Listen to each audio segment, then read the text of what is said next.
Escape the rat race. Secrets to becoming a successful solopreneur. Hi, I'm Lucy Griffiths, and about 10 years ago now, I left the world of journalism and started my journey into solopreneurship. And it has been a journey. It's been quite an adventure. And if you are wanting to escape the 9 to 5, pack up your corporate job and do something different to have more time, perhaps for your family, or you're just drained by all the office politics and the nonsense and the bad bosses and all of that stuff, and you're wanting another way of living, then solopreneurship is amazing. And it means that you can choose the hours that you want to work in the way that you want to work. Don't get me wrong. Solopreneur means that you work. Having an online business means that you work, but you choose how you work, what hours you work, when and where you want to work. So it does mean you can say, oh, I'm going to go and have some travel. It does mean that you can fit your working life around your family, around your childcare, or perhaps caring for elderly parents. And so use those things as the benefits. When you first start out in the world of solopreneurship, it can be really scary because for me certainly, I could do the marketing, I could write emails, I could write some social media posts and, take a photo on whatever. But I found it really hard to sell. And at the end of the day, if you are not selling, you have a hobby business. And so I would really strongly urge you to set up the business, build the website, work on, whether it's course creation or all your offerings before you make the leap. So if you are steadily building that on the side while you're doing your day job, and I hear you when you say, I don't have time, it's too exhausting, it's too draining. When I left, I had a really big senior management position. I was running a big team. I was living in China at the time, and it was very, very, very stressful to work as a journalist in China. And I was totally and utterly burned out. I was so burned out. And I still now even think, I don't know how I coped, because it was very, very, very hard to be a journalist in China.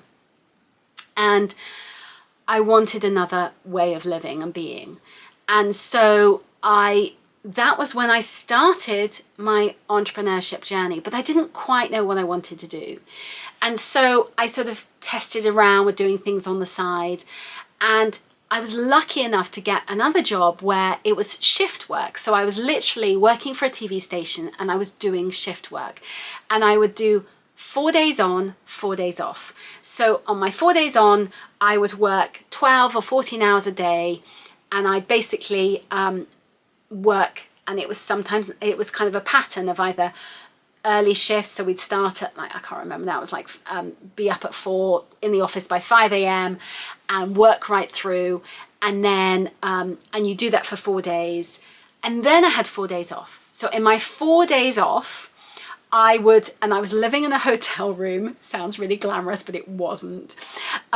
It was like 5-star luxury hotel, but when you're living there full time and you get knocks on the door, housekeeping when you're wanting to sleep, it's not fun.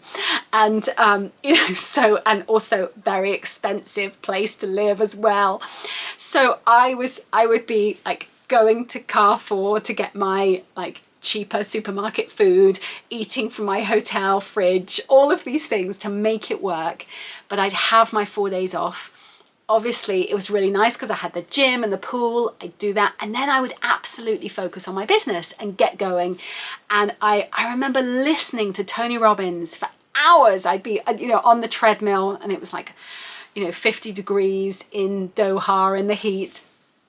and I'd be listening to Tony Robbins and his inspirational videos on YouTube, and I'd be running and I'd be thinking, right, I'm going to do this. And then I'd come up with this creative idea of what I was going to do, and I could action and implement and get it done in those 4 days. And so if you can find a way to slightly step back from your job. So when I moved from managing a big team, all of those things, that was really stressful. And there was no way I could have done a side hustle. I sort of started it and attempted, but it wasn't really happening. Whereas I took a kind of, not demotion, but definitely a sidestep, move to a different company where I wasn't managing anyone. I just did my job, came in, did it, left. And it meant that I then had that time so that I could then focus on the business. So if you can find a way, so you're not having to necessarily manage a team, but you can either work less hours or move sideways. So if you clock in, you do your job, you clock out, then it means you're not having to actually worry about anything else, and you can focus on the business, because that is how you can build the business up. And so it is really important to have that safety net, to have that financial cushion. It may be that your financial cushion is the fact that you're retired. It may be that that is redundancy. It may be that's maternity leave. It may be that you can allow, you've got some space because actually your partner is also working, and so they can provide the financial cushion. Whatever it is that is going to give you that basic income, go with that so that you can make decisions in the business from a place of strength. If you are scared about your finances, then you are not going to make good decisions for the business. So really focus on making those good decisions for the business.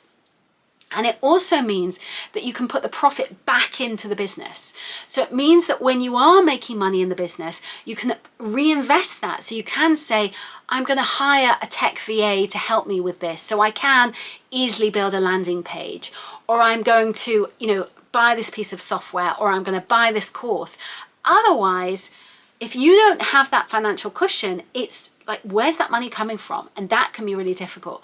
So, think how you can stay afloat. Maybe for me, once I was back in the UK, having done that job, I had my son and I was running Airbnbs. So I was managing Airbnbs, and I'd do the admin, and I'd go and meet and greet the guests and do all of that stuff. And it meant that I had that income and could also build up my my online business at the same time.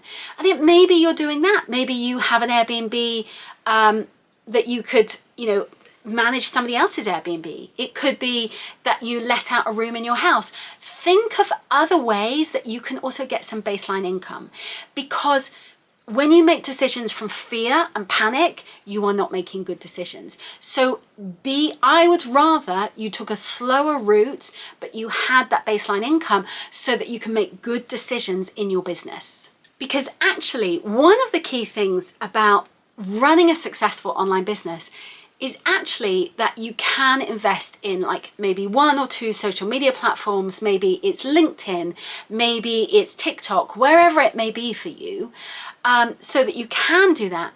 But the other great thing that really helped me is being able to run ads.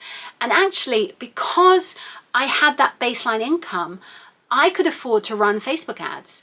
And by running Facebook ads, I could invest a certain amount of money in a Facebook ad, and I was getting clients. I was getting people joining my email list, and then they were becoming clients. And that enabled me, that snowballed.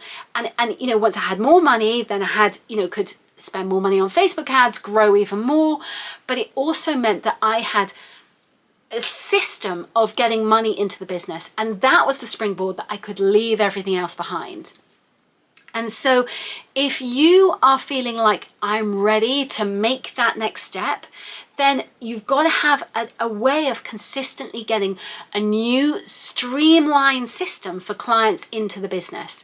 And it may be, not always, but it may be it's ads. Maybe actually you're great on podcasting and you want to grow that. Go all in on whatever strategy is working for you. but know that actually it's not just about, oh, you know, actually if I've left my day job, I'll just, you know, sit at home, twiddle my thumbs. Because actually you might be like lacking in ideas and motivation, you've got no money, you get in a spiral of panic. So actually, if you're still in the day job but you're able to pay for ads, fantastic, you can grow your email list, and then it means that there's more incentive for people. And actually it's a numbers game, because if you have a bigger email list with more people on it, there are more people who are going to buy from you. And it is quite simply the mathematics and the numbers. So don't be afraid to just be reticent, to hold back, not make the leap, but instead have that financial cushion. I hope this video has helped you and given you ideas and strategies to build and grow your audience. I'd love to hear what is your favorite way to, you know, grow and scale your solopreneur business. And if you like this video, please stick around, please subscribe on the button below, and I hope to see you again soon. Thanks so much for watching. Bye bye bye.